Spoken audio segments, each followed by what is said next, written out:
Pero muy bienvenidos a Otra Trama, ¿cómo les va?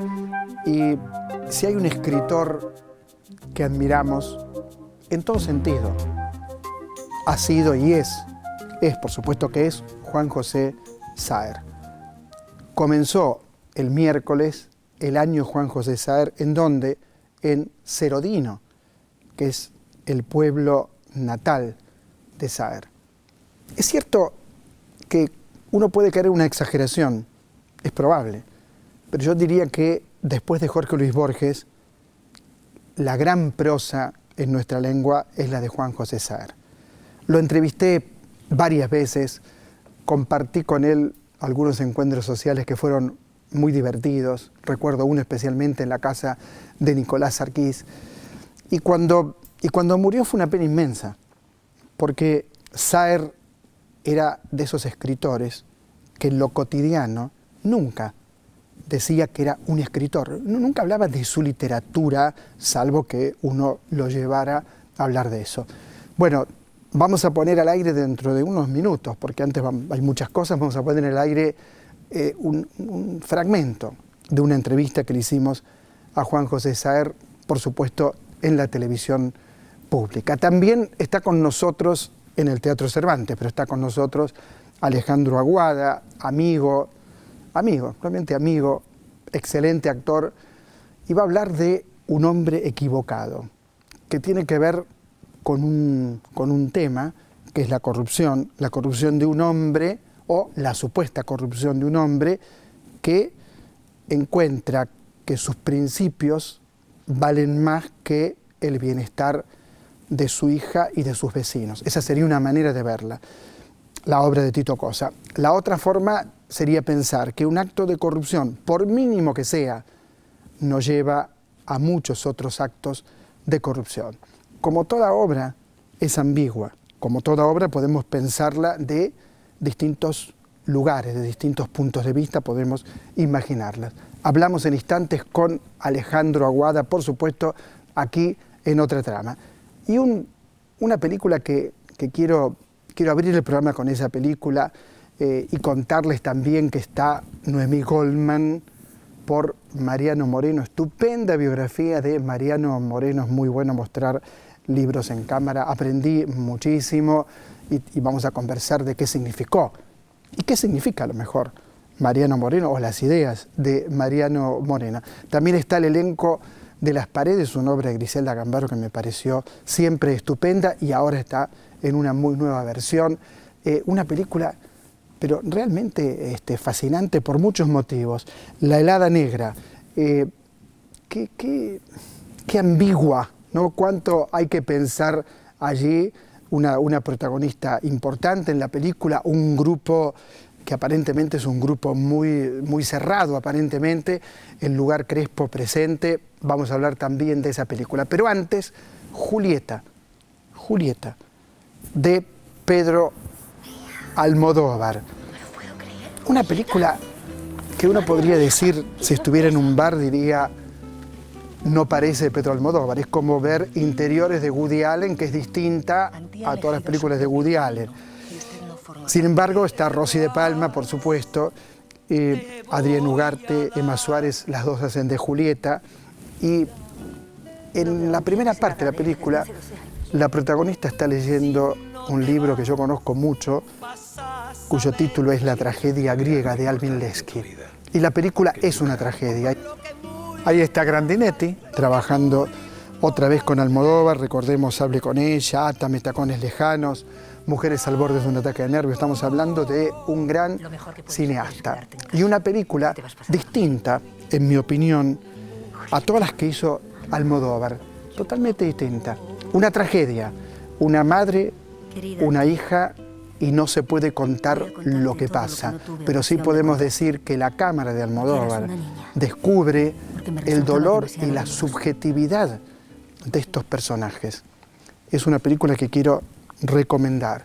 Dura, por momentos dura, difícil de comprender. Alguien podría decir, hay una trama forzada, podría decir alguien, pero es un Almodóvar.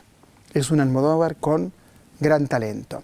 Viajé a Tucumán y siempre que uno viaja por un teatro, fui con el amigo Lino Patalano y me encontré con otro amigo que ha hecho un trabajo muy importante, que es Raúl Armisen, en este teatro, Teatro Mercedes Sosa, que tiene una nueva marquesina. Estuvo el gobernador de Tucumán, compartimos un momento importante, porque uno piensa qué valor tiene una marquesina. Tiene mucho valor, porque permite que los actores, los espectáculos puedan hacerse más visibles.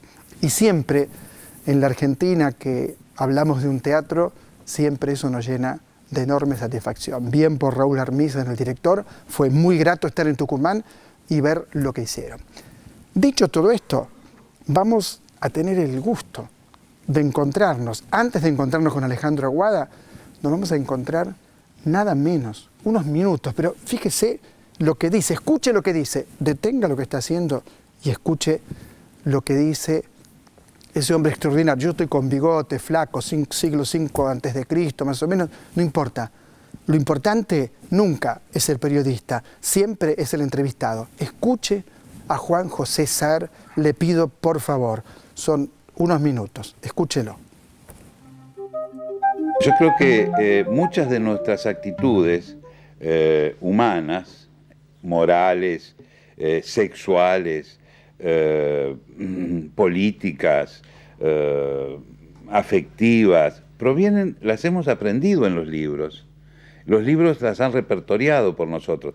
Cuando uno es niño, por ejemplo, imita mucho a los personajes de films, se comporta como ellos, hace gestos bruscos como los bandoleros en la película, como los cowboys, pone miradas recias, etc. Esa primera imitación infantil, después a través de la lectura, de los libros, de la reflexión, se va transformando. Sí, hay siempre ese proceso imitativo, pero ese proceso imitativo se va afinando y es así como el hombre se civiliza, se cultiva en el sentido no de que se transforma en un pedante, no, en que va transformando su propia naturaleza a partir de sus orígenes y va modificando su personalidad individual y social, que es prácticamente lo mismo, ¿no? No hay mucha diferencia entre personalidad y va comprendiendo personajes que son diferentes a uno. Yo tengo pena por el protagonista de Responso, su novela. Siento un poco de pena por ese personaje. Casi lloro en un texto que usted le dedica a su hermano, en la última escena, cuando van caminando usted y su hermano por una calle de tierra, y están las estrellas, y me conmovió ese texto. Bueno, no somos mi hermano y yo. No importa. No, quiero decir, el recuerdo es autobiográfico. El relato va más allá. Y en ese sentido también el lenguaje es extraordinario, también el arte de la palabra, es decir, de trascender un hecho empírico y buscar a través del lenguaje su sentido, porque cuando eso ocurrió, que yo era niño,